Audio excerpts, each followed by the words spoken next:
tomando asiento, por favor.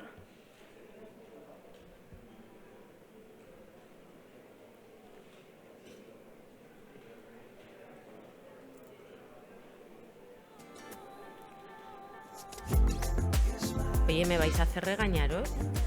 ¿En serio?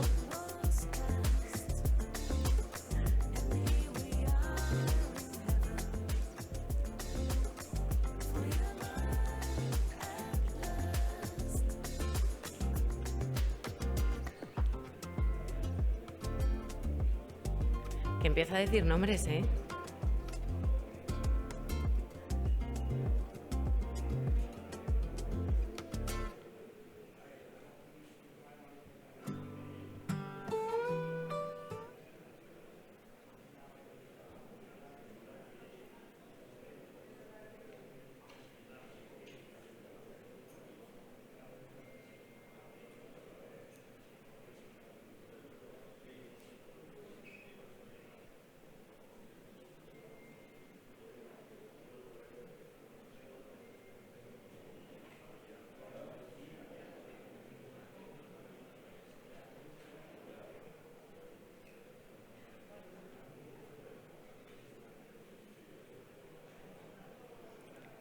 Bueno, como yo sé que hasta que no empiece a hablar no os vais a sentar, pues yo empiezo y si no me queréis hacer caso, allá vosotros.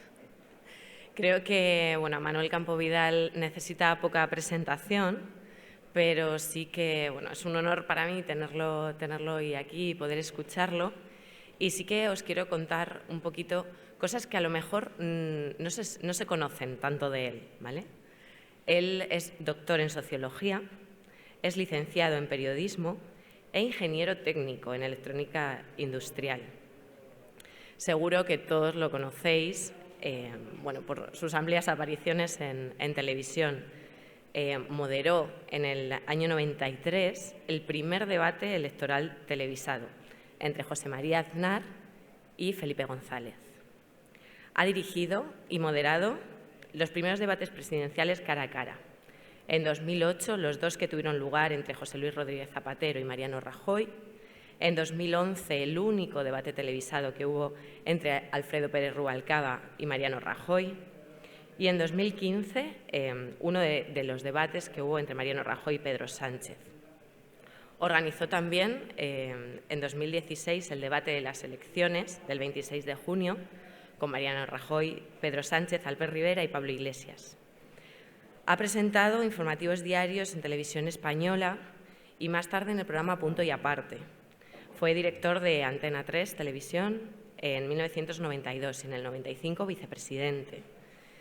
En 1994 creó y fue presidente del canal internacional de Antena 3 Televisión y creó y dirigió los programas de Generación 21 y Soñadores, dedicado a promover a los emprendedores de distintas televisiones españolas. Tiene un currículum extenso, es presidente emérito de la Academia de las Artes y las Ciencias de la Televisión en España, dirige y es profesor del Instituto de Comunicación Empresarial, presidente y profesor de Comunicación de Next Educación y director de la Maestría de Comunicación Política y Marketing Digital en Unicaribe.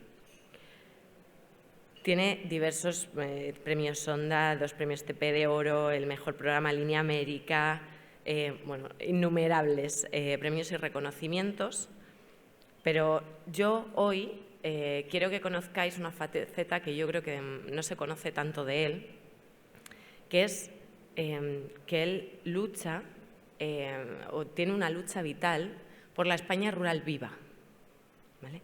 No es una España despoblada, no es una España vacía ni vaciada, sino que él defiende una España rural viva y por eso estamos aquí hoy con él, por eso nos acompaña hoy, porque creo que lo que debe quedar del mensaje de estos días es que lo rural, los pueblos, no deben de ser un plan B, sino que realmente son una alternativa a los pueblos de innovación y que hay muchas vidas y muchas oportunidades en los territorios que no son los típicos.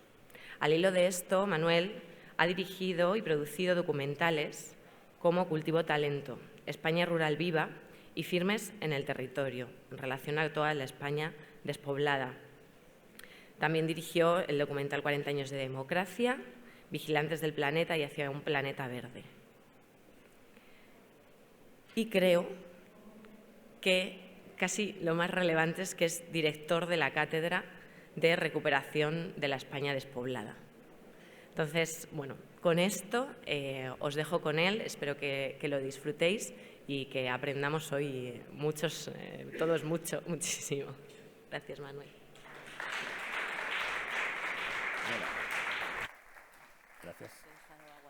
Gracias. Gracias, Claudia, por la presentación. Gracias a ustedes por su presencia. Yo primero quiero comenzar con una confesión.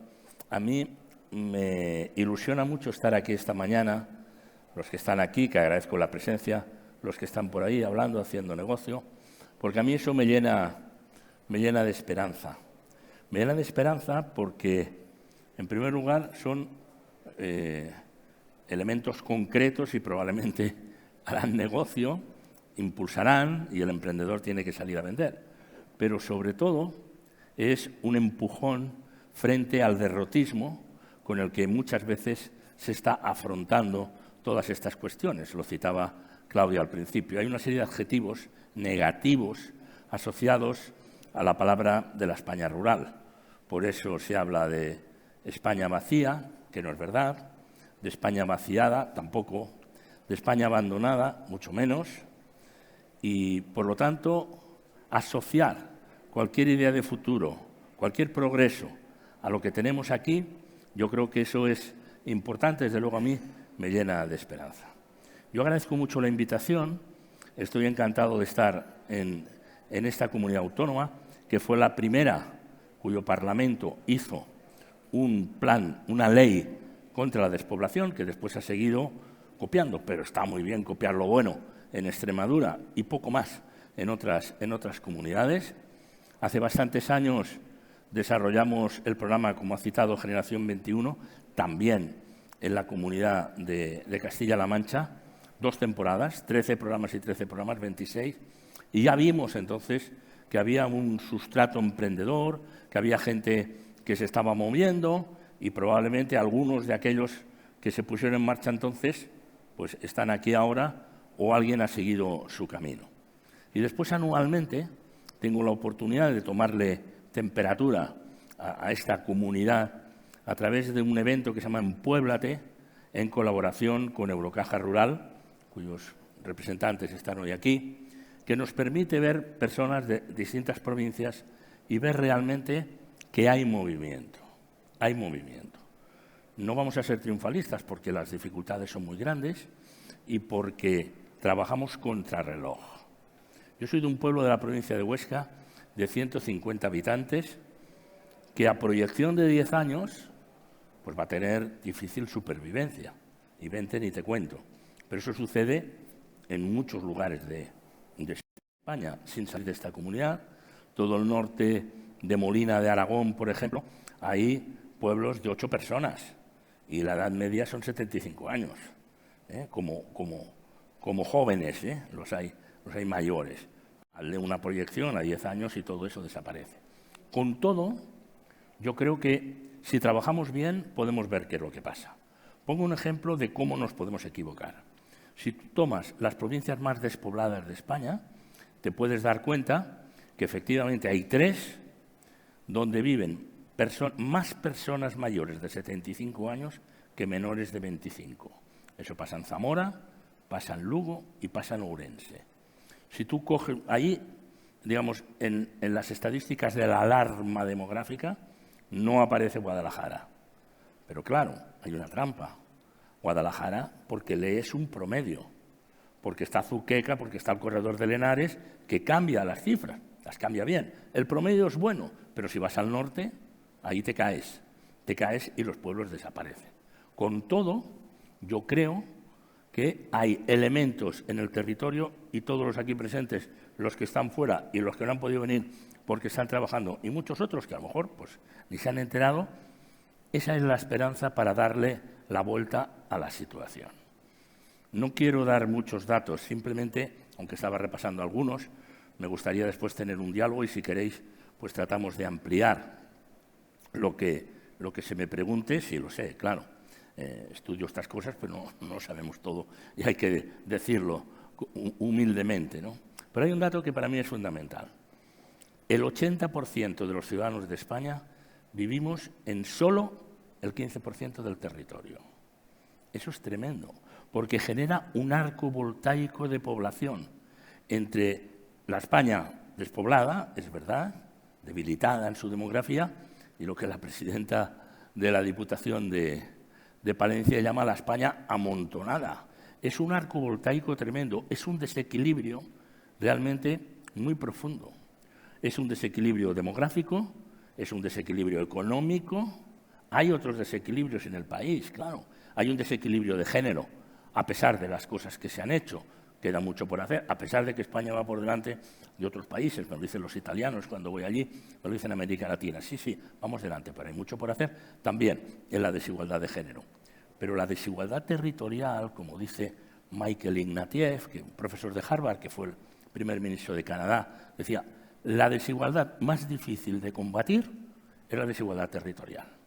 Porque si hay una desigualdad económica, pues hacer un plan económico y si mueves el dinero, pues igual lo arreglas. Si hay una desigualdad de género, hay un plan legislativo y cambias unas leyes y ojalá se apliquen y se apliquen bien. Pero la desigualdad territorial necesitas todo eso mucho más y gente que quiera ir a vivir al territorio. Entonces yo quiero deciros que por mis viajes, digamos, por España, este fin de semana he estado en Monzón, provincia de Huesca, he estado en mi pueblo también, en Camporrells, estoy hoy aquí, la semana que viene estaremos en Sevilla, en Serra Morena, en un acto que organizamos, será el segundo año con la Diputación Provincial. Me muevo por España y nunca había visto tanta gente dispuesta a ir a vivir al medio rural. Así, lo hay, lo hay. Ahora hablaremos de ello. ¿Quiénes son? ¿Por qué quieren ir? ¿Y qué necesitan? Eso es un factor de esperanza realmente importante. ¿Cómo salvamos la situación? Pues la situación, con todo ese esfuerzo, lo salvamos si somos capaces de convertir la España rural en un territorio rural inteligente, que vamos a definir ahora qué es, y que vosotros formáis parte de ese territorio rural inteligente. No se trata de descubrir la pólvora, pero se trata de ordenar cuáles son los procesos para que pudiéramos desembocar en un pacto de Estado, para la recuperación de la España rural. Ya sé que la situación en la política está absolutamente deteriorada, tenemos esa contradicción de un país que va bien económicamente, después hay desigualdades y gente que lo pasa mal, ya lo sé, pero en promedios va mejor incluso que otros países de nuestro entorno del Eurogrupo y, sin embargo, eso va bien, pero la política va especialmente mal. Es muy difícil plantear un plan, un proyecto, un pacto de Estado en esa situación. Pero creo que lo tenemos que seguir empujando y, desde luego, nosotros, desde esa cátedra que tenemos de desarrollo rural, así lo hacemos, lo presentamos cada año en el Senado, cuando será el quinto, ahora será la sexta vez ya, presentamos una encuesta de qué es lo que está pasando en el mundo rural y creo que si en algo puede llegar a haber un acuerdo entre la mayor parte, no digo todos, los partidos, va a ser en esta cuestión, porque es muy difícil negarle al mundo rural que ha tenido, primero, una emigración espectacular. Yo mismo formo parte, soy hijo de la España despoblada. Tenía yo 9 años cuando con mi familia fuimos a vivir a Barcelona. Después de la emigración vino décadas de abandono, desde luego durante la dictadura, pero también, a pesar de todo, la democracia, aunque se mitigó algo, pero no lo suficiente. Y ahora debemos escribir una crónica de la esperanza si realmente somos capaces de poner todo esto en marcha, ¿no? Soluciones inteligentes para la despoblación de la España rural. Naturalmente, ¿por qué se marcharon todo el mundo? ¿Por qué no había empleo? ¿O por qué no vienen otros? ¿Porque no hay vivienda? ¿O se marcharon otros porque no había servicio para los hijos? Cada uno tenía una motivación distinta. En mi caso concreto, mi abuelo tenía una fábrica de harinas donde trabajaba mi padre y el otro abuelo era el secretario del ayuntamiento del pueblo. Pero mi padre dijo, tengo 3 hijos y una que viene, viviremos aquí, etcétera, pero no somos agricultores, tenemos que emigrar y emigrar a Barcelona para que los hijos pudieran estudiar y estuviéramos en otra situación. ¿Qué es eso? Relevo generacional. No había relevo generacional.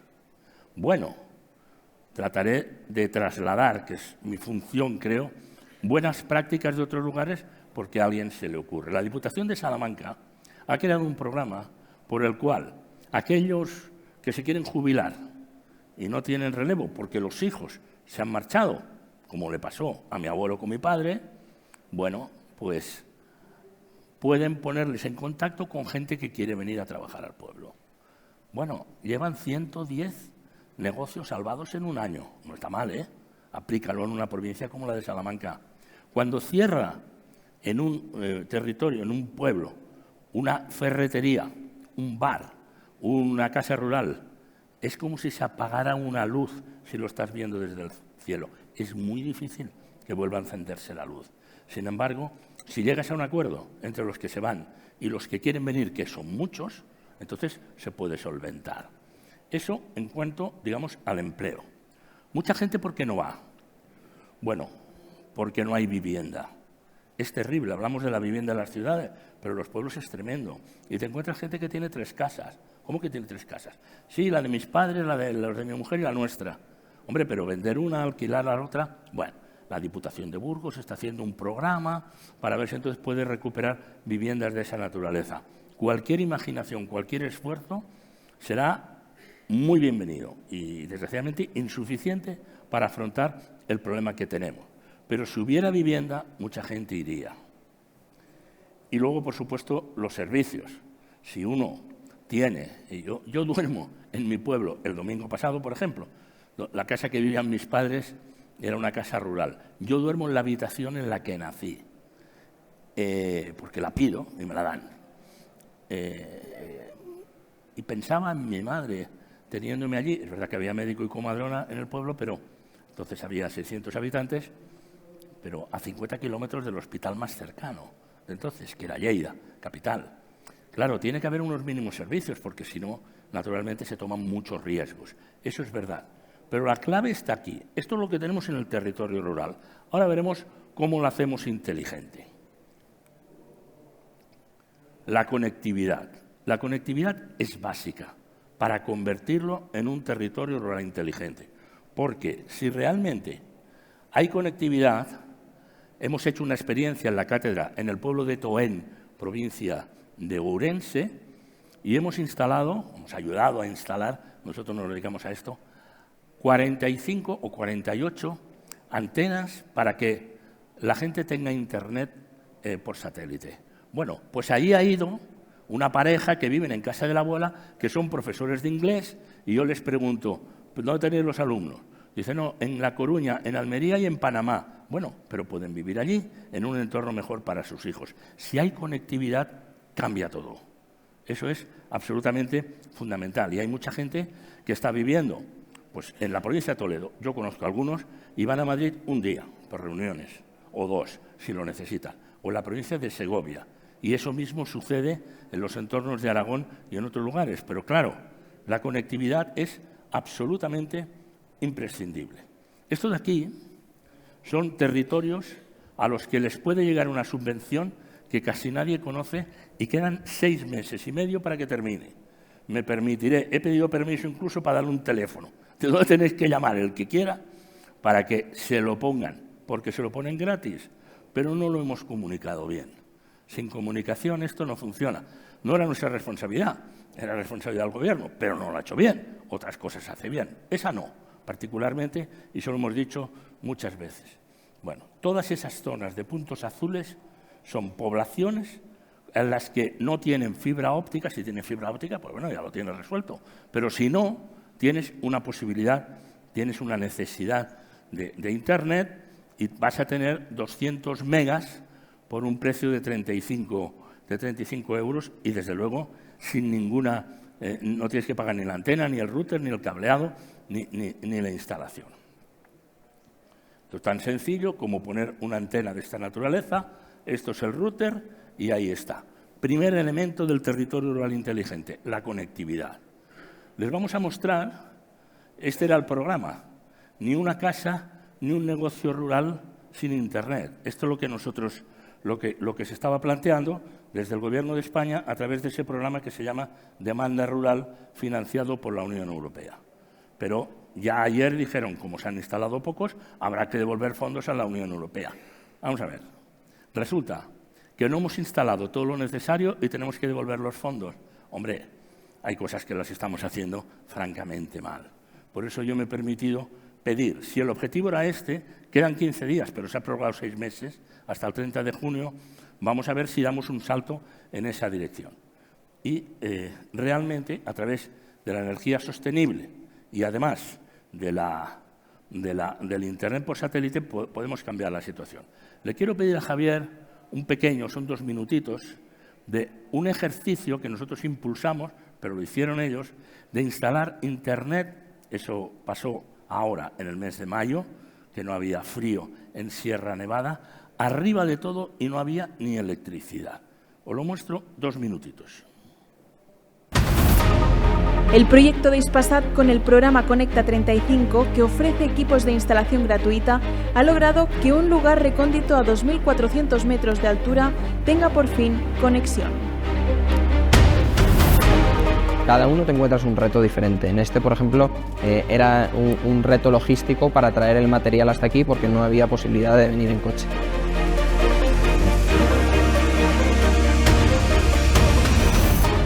Tres, 4 horas andando, depende cómo vayamos cargados, y una distancia de unos 10 kilómetros y 800 metros de altura.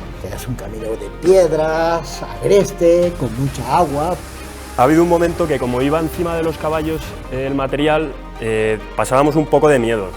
Cuando los caballos cruzaban el río con las patas mojadas y nosotros sufriendo un poco también por el material. Aparte que hay cosas aquí muy delicadas como los platos que tienen que tener una cierta ovalación y si no llegan sanos y salvos, pues la calidad de la señal es menor. Somos guía de montaña y el tener conexión, el tener cobertura aquí, para nosotros lo más importante es la seguridad de nuestros clientes. Aquí pasamos varios días, hacemos actividades de alpinismo, de esquí de montaña, de escalada, y poder estar conectados y tener cobertura aquí, para nosotros prima la seguridad. Es una mezcla de voluntad y de corazón venir aquí, dejar el problema resuelto y dar la oportunidad que yo creo que es necesaria y obligatoria a quien lo necesite y a quien lo solicite. Dímelo tú. Todos los correos de la empresa acaban de entrar. Ya estamos conectados. Oye, ¿está lloviendo ahí o no?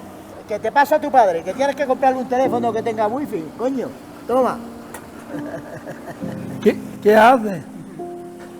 Ya cuando vengas puedes hablar de ahí del Cortijo, estar conectado.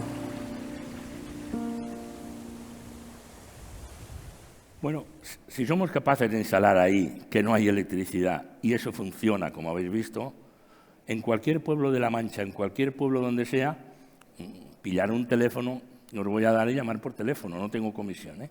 Simplemente tratemos de resolverlo porque van a quitar la subvención. Se pueden comprar otros, no tiene que ser de Hispasat, está lo de Starlink y también va a funcionar, etcétera. Pero hoy la conectividad no es obstáculo para que nosotros construyamos un territorio rural inteligente. La otra cuestión complementaria es la formación. Se necesita una mínima formación. Nosotros en la Cátedra de Desarrollo Rural hemos creado un diplomado especialista en territorio rural inteligente. El que quiera está invitado. Son 20 horas que va a recibir una formación. Ahora lo estamos haciendo, por ejemplo, con la Diputación de Albacete. Hay 60 o 70 alumnos, porque la Diputación de Albacete cree en esto, lo hacemos.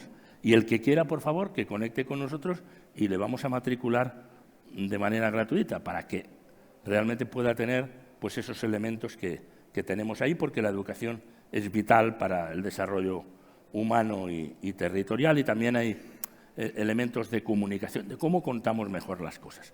Porque por muy bien que desarrollemos las empresas que yo he visto aquí fuera, si no somos capaces de contarlo bien, pues no llegarán, como le ha pasado a este programa. Y luego, si queréis, ampliamos datos en la cuestión. Hay que contarlo bien, si la comunicación no llega.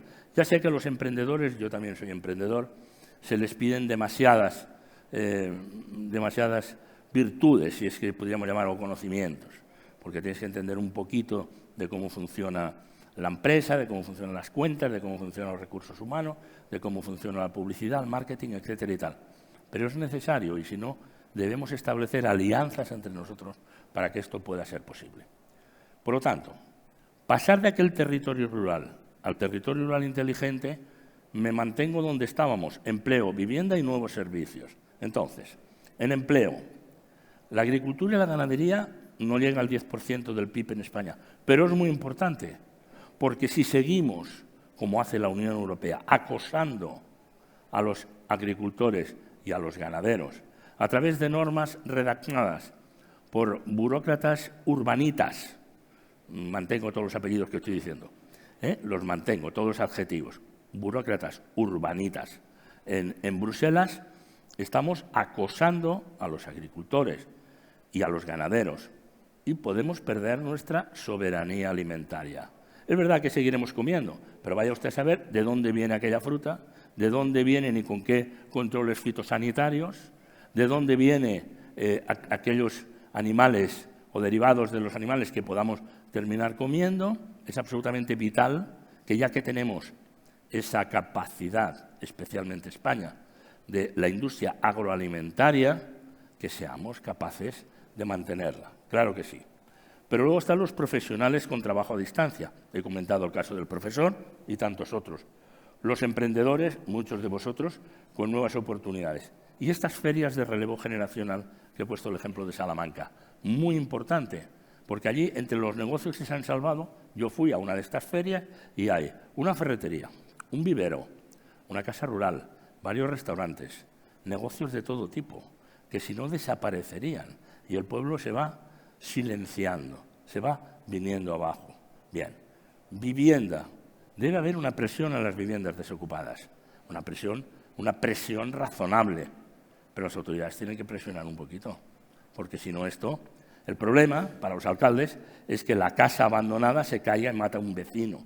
Por lo tanto, ahí hay una base para decir, para que no la casa mate al vecino, entonces vamos, si usted en un tiempo no quiere ocuparla, déjeme a mí que se lo haga, y hay algunos ensayos en Galicia interesantes. La casa sigue siendo suya, pero nosotros la vamos a alquilar, la vamos a arreglar, etcétera.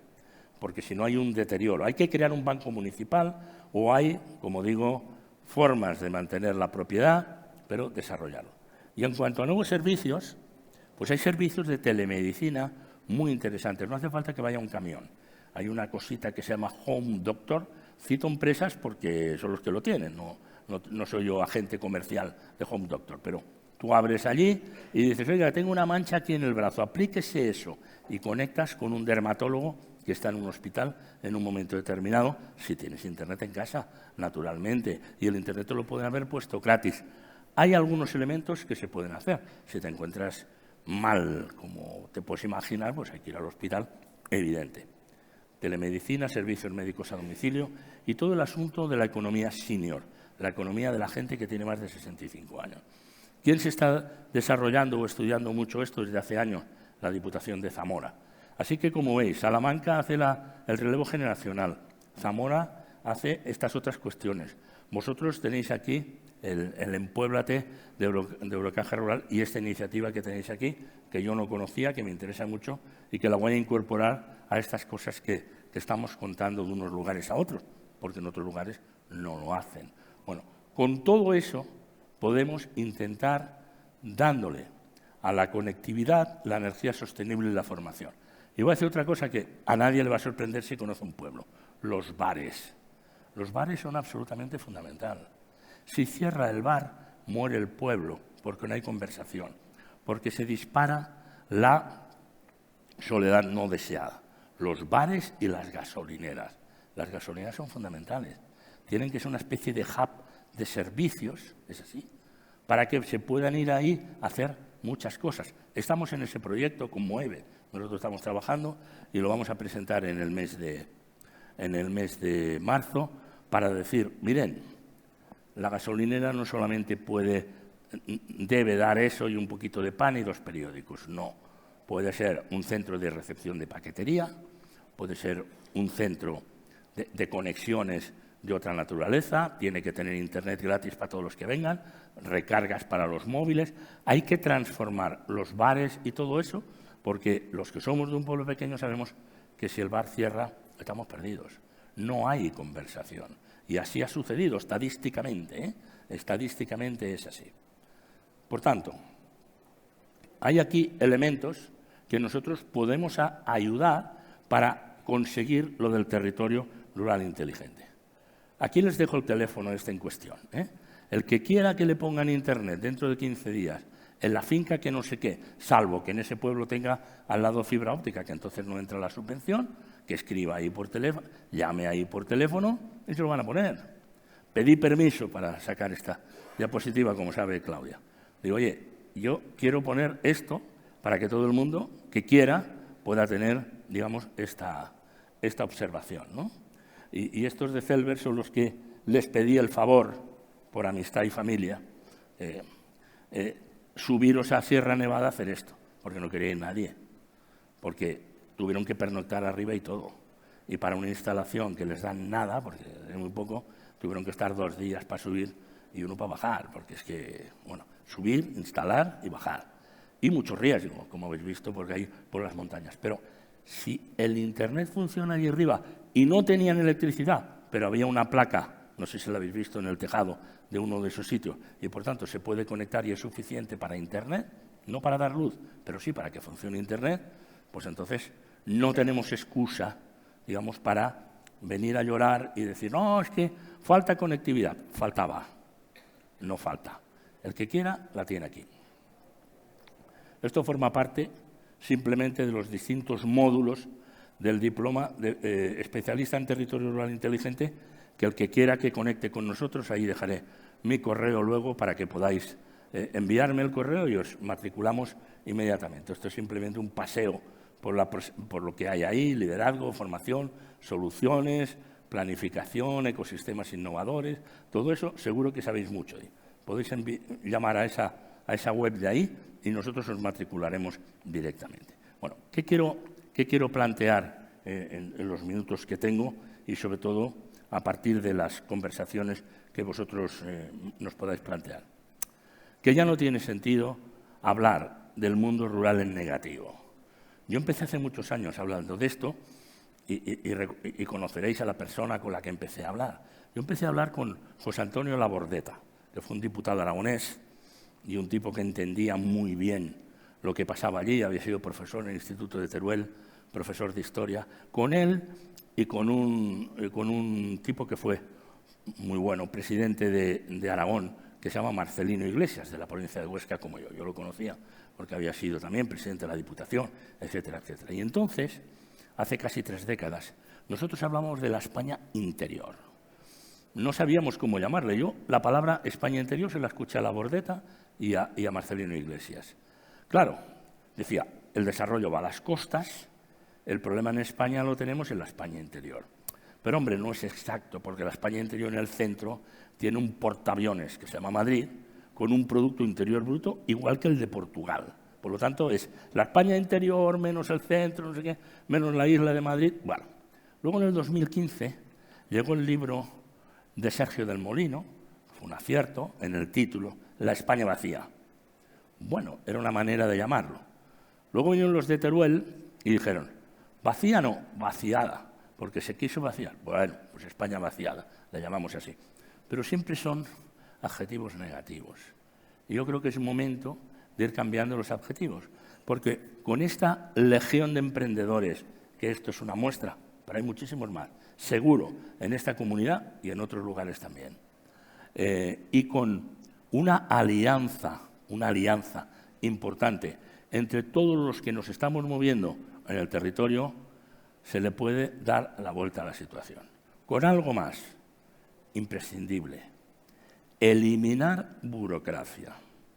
Nosotros hacemos un análisis, una encuesta cada año, como he dicho, se presenta en el Senado, yo creo que tú viniste alguna vez al Senado, a la presentación, y allí hasta los ayuntamientos dicen, por favor, quíteme tanta burocracia que tenemos aquí. No hemos podido ir a muchas ayudas europeas porque no sabemos cómo hacerlo. El secretario no vega, el interventor tampoco puede. Además, muchos tienen 3 días por la tarde o 2 días por la tarde al secretario porque se comparte con muchos ayuntamientos. Hay que quitar burocracia. Un hombre providencial, del que estamos hablando ahora, y desgraciadamente fallecido hace muy poco, Guillermo Fernández Vara, que era el presidente de Extremadura, un forense que entendía muy bien lo que pasaba allí, sacó una norma, yo recuerdo en una entrevista, y me dijo, oiga, en el mundo rural todo lo que no esté expresamente prohibido debería estar permitido. No está diciendo de hacer fechorías, está simplemente diciendo que para ampliar la casa rural de mi pueblo, esa es la que yo duermo y afortunadamente me dejan allí donde yo nací, porque ahora es una casa rural, llevan 6 u 8 meses de permisos, como si estuvieran abriendo un local en la Castellana de Madrid. Eso no tiene ningún sentido. Los propios ayuntamientos, no, pero falta el informe del impacto ambiental. Pero vamos a ver, si tienen 6 u 8 habitaciones, porque pongan 3 más, ¿qué impacto ambiental va a suceder? O una casa que hacíamos en Galicia, no, pero está a menos de 200 metros de lo que era una casa de los indianos que emigraron a América. Luego lo medías y aquello no era una casa de indianos, pero bueno, es igual. Pero al final costó 1 año de papeles. Entonces, hay que quitar la burocracia. Y ese tiene que formar parte de nuestro pacto de Estado también. Hay que quitar burocracia. El emprendedor no puede ir a abrir en un pueblo determinado que dará trabajo, que dará esperanza, que creará riqueza para él, para su familia y para el pueblo, y a lo mejor pillamos un Amancio Ortega, porque al final, como decía un amigo, oye, Amancio Ortega era el hijo de un ferroviario y es de León. A su padre lo hubieran podido trasladar a otro sitio, lo trasladaron a La Coruña. Y allí empezaron a ese trabajo. Bueno, pues tendremos un emprendedor que cree puestos de trabajo, pero si lo dejamos instalar, si no le ponemos todas las dificultades del mundo, si facilitamos que haya una vivienda, si facilitamos que haya servicios, si el propio ayuntamiento se vuelca, y la Diputación, y la Junta de Comunidades de Castilla-La Mancha y todo el mundo se vuelca con él. Eso es posible, y yo, quizá consideren ustedes que soy demasiado utópico, pero creo que es posible hacerlo, porque veo en España síntomas de esa recuperación, con una advertencia que he dicho, y repito, vamos contra reloj. Si no lo hacemos en 10 años, va a ser muy difícil recuperar esto. Y basta ir a los incendios de este verano para ver que allí, provincia de Soria, donde está el monte cuidado porque viven personas, porque hay unas comunidades de montes que lo atienden, porque el bosque es de alguien, allí apenas hay incendios. Y en otras provincias de la misma comunidad hay un desastre ecológico, humano, económico y medioambiental.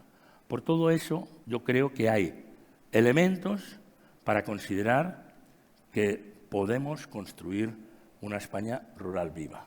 Y tenemos que entrar en un proceso de aceleración que compense lo que han sido tantos años de abandono o tantos años sin que hubiera ningún plan delante de la cuestión, ¿no? Y sobre todo aplicar muy bien el dinero que viene de Europa. Porque hay algunas comunidades, no me voy a detener en esto, que mandaban el dinero, por ejemplo, para la provincia de Zamora, que es planes de colaboración con Portugal, porque es fronterizo, pero se quedaban en Valladolid. Y entonces hacían, a lo mejor un puente, que yo no digo que no fuera necesario, pero es que aquel dinero iba para aquello.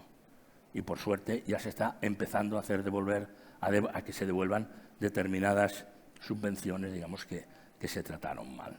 En definitiva, yo salgo de aquí, Claudia, gracias por haberme invitado, yo salgo de aquí muy ilusionado, seguiré mirando cosas que hay ahí. Veo que todo es de tecnología, me parece muy bien. Me ha regalado un señor incluso esto para que lo ponga en la nevera de mi casa para que dure más, la fruta y la verdura.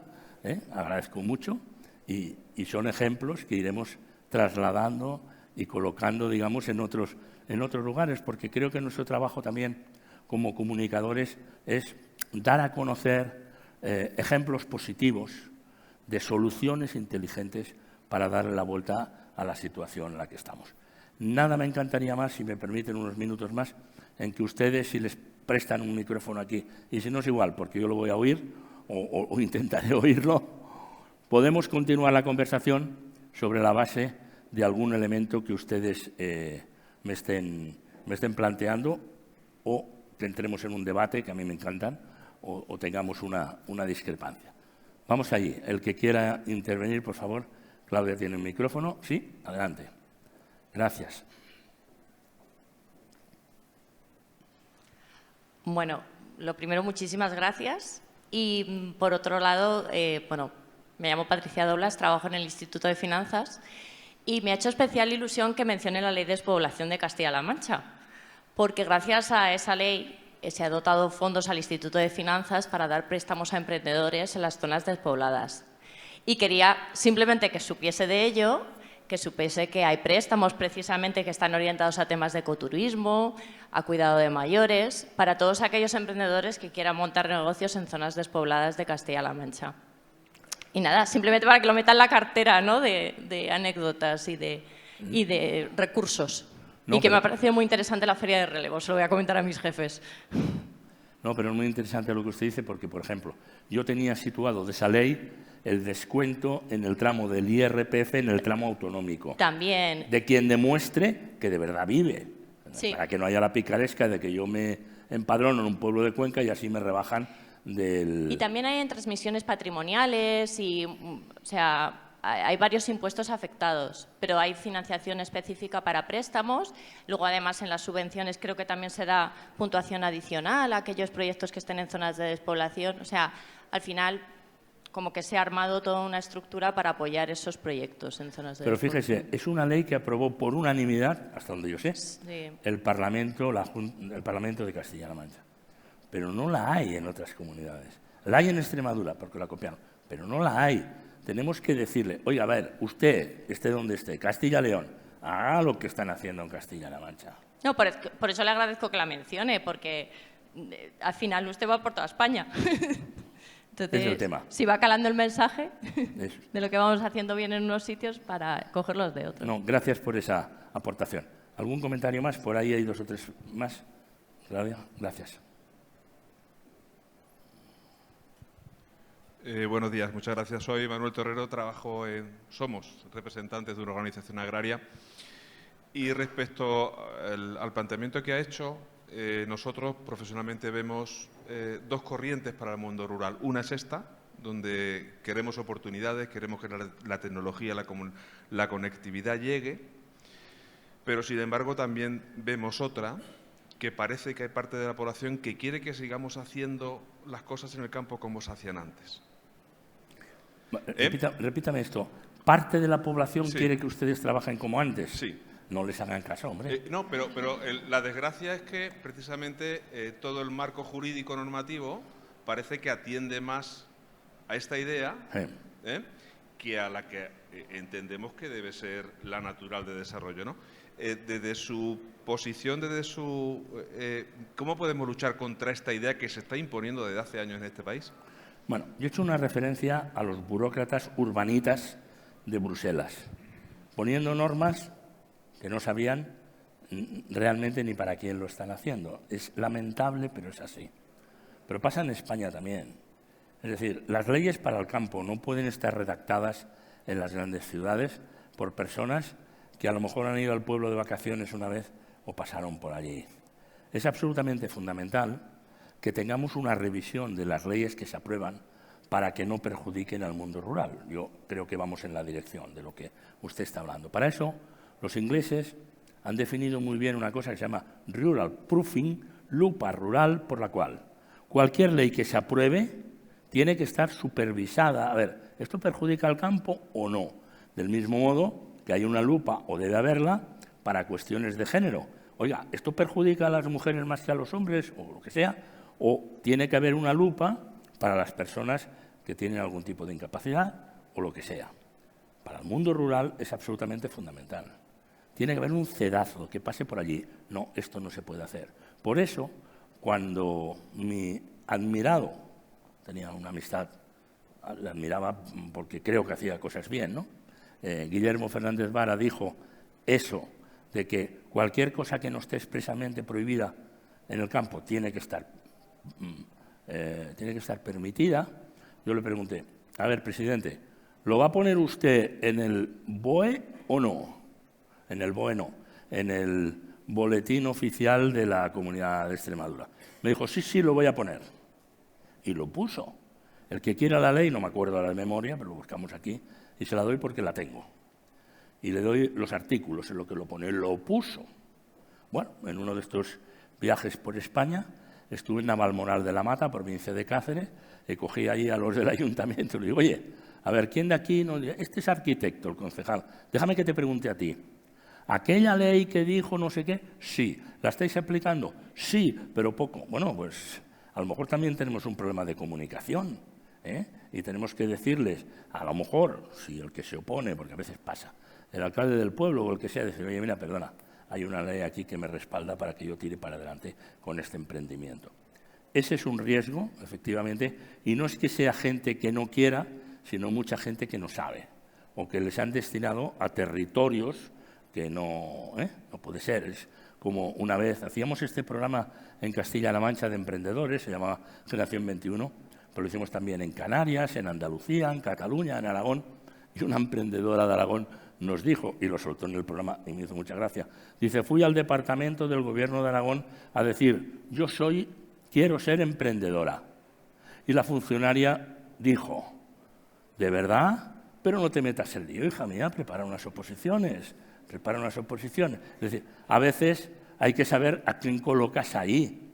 Gente que pueda estimular, que pueda ayudar de verdad, no gente que vayan con el freno de mano puesto en la línea que usted me está planteando. Pero la relación y la salida a todo esto es presionar para que haya un pacto de Estado que reduzca la burocracia y que facilite, desde luego, a quienes toman la valentía de crear empresas y encima de hacerlo en el mundo rural. Porque eso es lo único que puede cambiar la situación, a mi modesto juicio. Sí, adelante. Pasan el micrófono, ¿sí? Buenos días. Enhorabuena por la ponencia, está siendo muy interesante. Y yo los últimos años estoy dedicándome precisamente a la parte tecnológica y me he centrado en municipios pequeños. Y hay una cosa que me llama mucho la atención, efectivamente, digamos, todo lo que es el factor oportunidad de gente joven que marcha afuera, que marcha a centro, a ciudades, etcétera. Eso es importante y, en cierto modo, tiene que ver mucho con la educación. Entonces, mi pregunta es, ¿cómo motivaría ustedes, por ejemplo, a las universidades, que en vez de ser centros centralizados en campus, descentralicen esa formación y la puedan acercar un poquito más a esos jóvenes que a lo mejor quieren cursar un grado, quieren cursar un máster o un doctorado, que les pille más, digamos, cerca de sus núcleos? ¿Cómo lo motivaría usted? Bueno, hay algunas experiencias en ese sentido, que creo que se llama Erasmus Rural. Entonces, hay muchos estudiantes, demasiados pocos para los que tendría que haber, pero bueno, hay un número importante de estudiantes que han ido a hacer un verano, a lo mejor, trabajando en un pueblo o algo por el estilo. Los resultados de la experiencia me lo contaba Paco Boya, el secretario general de Reto Demográfico del Gobierno. Ha sido muy alto. Hay gente que se ha querido trabajar allí, se ha quedado. Hay gente que quiere, pero no puede. Hay otros que se han decidido preparar, viniendo de la universidad, unas oposiciones de secretario interventor a ayuntamientos de pueblos pequeños que faltan secretarios. Faltan. Yo conozco gente, incluso de nuestro equipo, que está haciendo ese tipo, una persona, Sofía, que está haciendo esa oposición. Vamos a ver en qué queda. Y conozco bien eso porque soy nieto de secretario y sigo con mucho cuidado, digamos, estas cosas. Si a la gente de las universidades les llevas a ver otro tipo de vida y les llevas a ver cuánto pueden crear, en lugar de quedarse aburridos en una línea de trabajo, de lo que sea, de un banco, de una gran empresa o de algo donde no pueden desarrollarse ellos, pues normalmente la gente se le enciende la luz y dice, bueno, hoy día hay comunicaciones, puedo ir a otro sitio, etcétera, pero puedo trabajar aquí. Eso que se ha iniciado con algún éxito debe fortalecerse, absolutamente. Porque si no, iremos a parar a esas estadísticas, que son dramáticas también en España, de que decía uno, exageraba, ¿no? Pero decía, los niños entran en la escuela queriendo ser astronautas y luego terminan la universidad y solamente quieren ser funcionarios. Entonces, bueno, tiene que haber por ahí algún estímulo vital para que esto se pueda pasar. Hay un terreno largo a recorrer. por ahí, por ese camino, pero ese camino es bueno. Has comentado muchas cosas que escuecen un poquito porque sí, porque son ciertas y son muy claras. Pero me gustaría centrarme en la parte del poder teletrabajar, ¿no? Durante la pandemia aprendimos que muchos de los trabajos se podían hacer en remoto y eso provocó que, al menos en mi círculo de conocidos, muchas personas prefiriesen pasarse a zonas más rurales porque por lo que pagaban a lo mejor en una zona en Madrid, ahora podían hacer a una mejor calidad de vida. Sin embargo, cada vez les cuesta más poder mantener ese teletrabajo porque se intenta volver mucho a la presencialidad. Entonces, ¿no te da la sensación de que quizá en vez de apalancarnos en lo ya aprendido, vamos desaprendiendo? Bueno, como sabes, ha habido mucho abuso con este tipo de tema, ¿no? Aquí se instaló un mantra que decía, trabajar en casa da más productividad que ir a la oficina. En algunos casos sí, pero muchos no. Y entonces todos en nuestros trabajos hemos tenido ahí un teletrabajo desde la oficina y viendo el otro o la otra con la parte de abajo del pijama puesto. Entonces, vamos a ver. ¿O por qué son los viernes? Porque entonces ya está todo el mundo en carretera marchándose donde vaya. Yo creo que muchas veces los avances, incluso los avances que pueden ser hasta sociales o pueden ser de formas de comportamiento o son de trabajo, tienen que ir compensados por una observación, digamos, de unas reglas mínimas de compromiso. Y entonces, probablemente, si escuchas a unos, dirán no, porque la gente entonces no trabaja, o si escuchas a otros, te dirán sí, porque nos beneficia. Hay trabajos que se pueden hacer a distancia y hay trabajos que no tanto. Y luego, por otra parte, incluso gente que está teletrabajando añora también la posibilidad de reunirse en un momento determinado, o en una reunión semanal, o en dos, o lo que sea, pero presencial, porque las cosas son otras. Yo creo que no tiene que haber una norma escrita. Es verdad que estadísticamente hay un retroceso, como dices tú, de decir, oye, pero nos hemos pasado con esto del teletrabajo, tienen que volver. Pero se puede compensar, pero sobre la base del compromiso y sobre la base de la responsabilidad, porque si no, no podremos mantenerlo, ¿no? ¿Alguien más quiere hacer algo? Sí, adelante. Bueno, lo primero, felicitarle por la ponencia. Mi nombre es Diego Hidalgo y trabajo en NERRI, es la plataforma tecnológica en la que se ha basado este proyecto y hemos trabajado junto con Betio en el proyecto de FAICLM.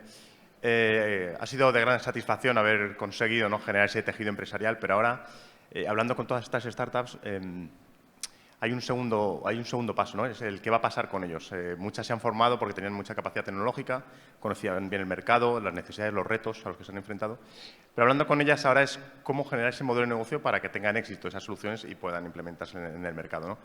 Ellos tienen mucho miedo a la administración, hay muchas soluciones orientadas a la administración pública, pero para ellos es un mundo, ¿no? Y a lo mejor mi intervención es, o una pregunta, si debería haber alguna figura dentro de la administración que pueda asesorarles de cuál sería a lo mejor su modelo de negocio, si tienen cabida, o sea, ayudarles en esa parte ya de explotación de esa solución que han generado, porque ahora mismo tecnológicamente son muy potentes, pero falta el cómo llego al mercado para poder sobrevivir, ¿sabes? Porque bueno, ahora falta hacer esas inversiones y recuperar y que tengan solvencia, ¿no? Y yo creo que es fundamental esa figura, que no sé si le asiste en algunas comunidades autónomas, ese asesoramiento ya más profundo, ¿no?, para que puedan triunfar.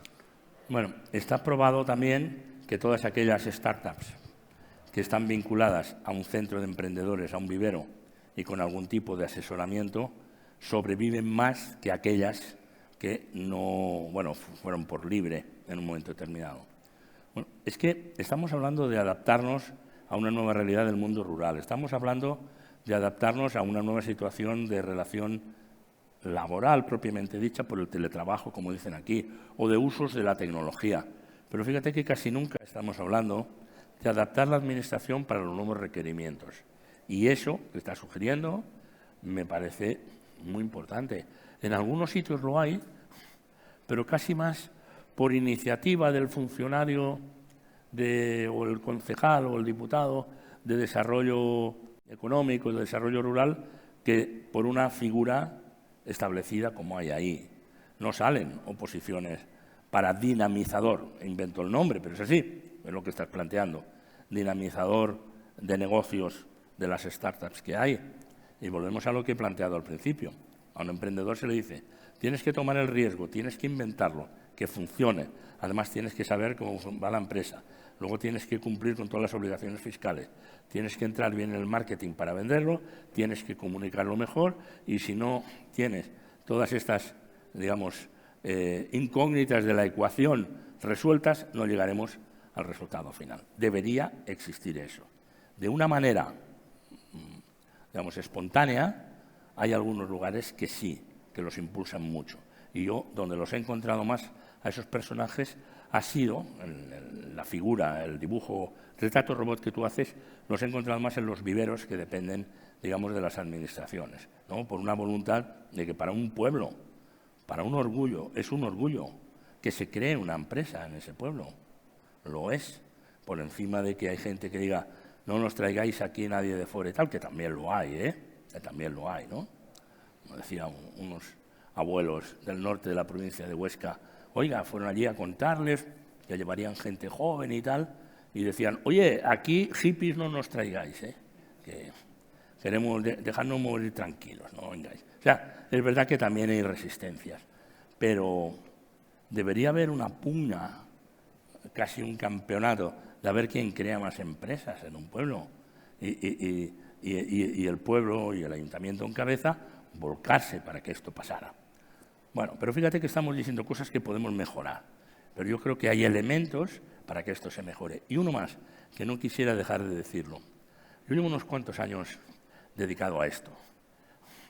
Siempre he tenido esta sensibilidad, siempre he tenido una sensibilidad por mi pueblo y tal, pero tan implicado como estoy ahora fue en 2019, cuando la gente de Teruel Existe y Soria Ya me pidieron que yo redactara el manifiesto y que lo leyera en aquella manifestación que fue un punto de inflexión en la Plaza Cibeles, perdón, en la Plaza Neptuno de Madrid, 31 de marzo de 2019.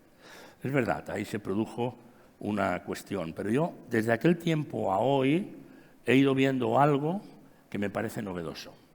Y es que hay grandes empresas que dudaban, pero que ahora están intentando entrar. Fíjate que estamos hablando de esas startups aquí, pequeñas, que deben consolidar, debemos ayudar a crecer, pero hay también grandes empresas que se dedican a ayudar y entran en el mundo rural.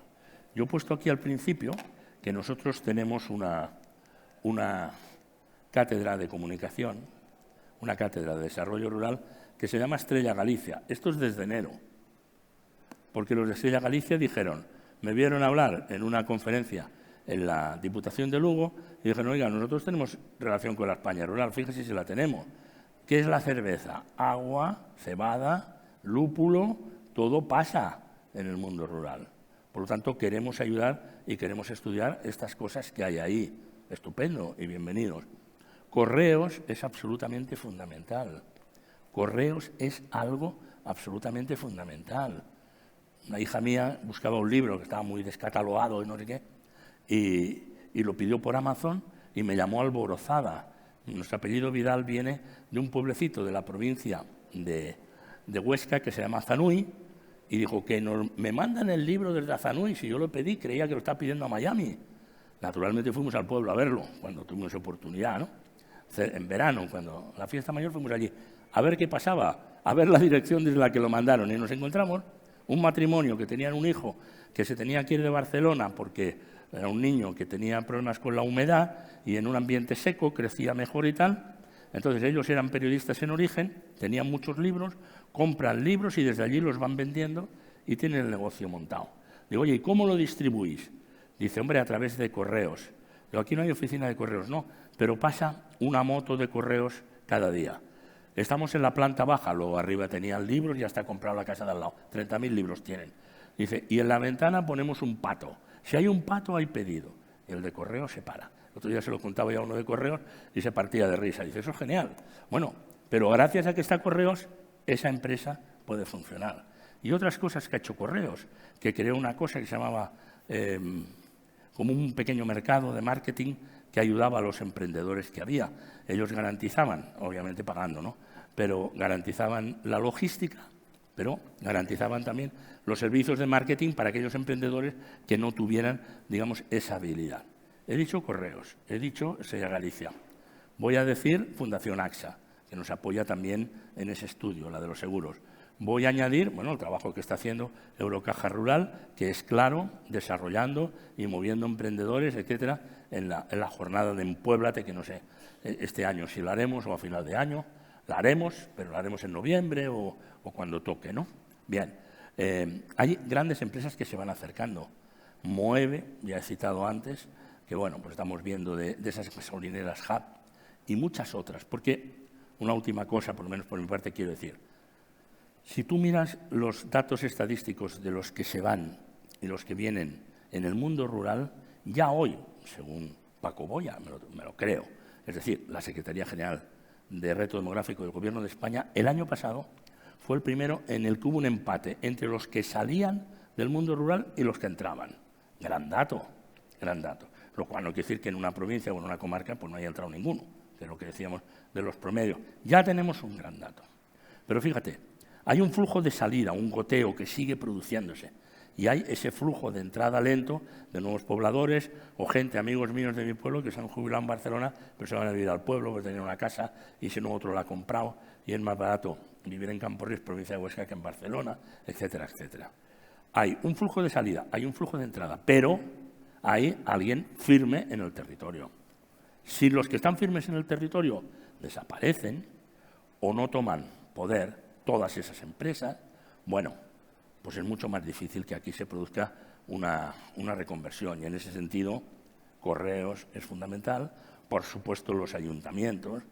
Yo admiro mucho a la gente y los concejales de los ayuntamientos pequeños. El presidente de la Diputación de Jaén, Paco Reyes, dice, eso es, porque ni cobra nadie, ni muchas veces ni la gasolina. Es un voluntariado político, igual que hay otro en Ayuda en Acción o en Cruz Roja de no sé qué, pues está en el ayuntamiento porque le llaman a no sé qué que se ha estropeado la farola de donde viene, etcétera, etcétera. Los ayuntamientos, las diputaciones. Algunas comunidades autónomas. Celebro que la de aquí se lo tome muy en serio y el Parlamento. No es así en toda España, ya te lo digo. No se trata de dar la lista ahora de los que van con retraso, pero es verdad, no todo el mundo lo ve. Por lo tanto, fíjate, flujo de salida, flujo de entrada y gente firmes en el territorio. Yo he visto cómo crecían empresas, Spasat, etcétera, que cada vez más, y creo que es una rueda, o quiero aspirar a creer que es una rueda, y espero que en este año 25 que terminamos hacemos esta lista, pero que en el año 26 pues tengamos realmente muchas más grandes empresas que se hayan interesado por el mundo rural. Porque si vosotros sois de un pueblo pequeño sabréis también que si una gran empresa asoma por allí, la gente dice, oye, hay esperanza, hay cosas por hacer. E incluyo al ejército. El ejército, y además por empeño de su ministra, me lo contó el jefe del Estado Mayor del Ejército, no ningún secreto, Amador Enseñat, es el general, jefe del Ejército. Va a situar 3.000 personas o 2.500 viviendo en un pueblo de Zamora. ¿Tú sabes la ayuda que puede suponer eso? Eso es extraordinario. O cuando llegamos, que es un estudio que estamos empezando a hacer ahora, cuando llegamos a la vivienda, hay cuarteles de la Guardia Civil que bueno, los han retirado por motivos de servicio, que con un arreglo son 6 viviendas dignas en un pueblo. Eso es una ayuda para el pueblo fundamental. Es decir, tanto en la Administración como en las empresas privadas puede haber una suma. En definitiva, hay una palabra. Esto tiene que ser una gran alianza. Sin una gran alianza no lo resolvemos. Permítanme estar optimista esta mañana, después de haber visto lo que he visto aquí y hablar con muchos de ustedes, para decir que yo tengo esperanza en que esa gran alianza se pueda dar para forzar a la Administración y a todas las administraciones a que haya un pacto de Estado. En eso trabajamos y en eso, si quieren, pues nos encontraremos. Muchas gracias a todos por escucharme. Gracias.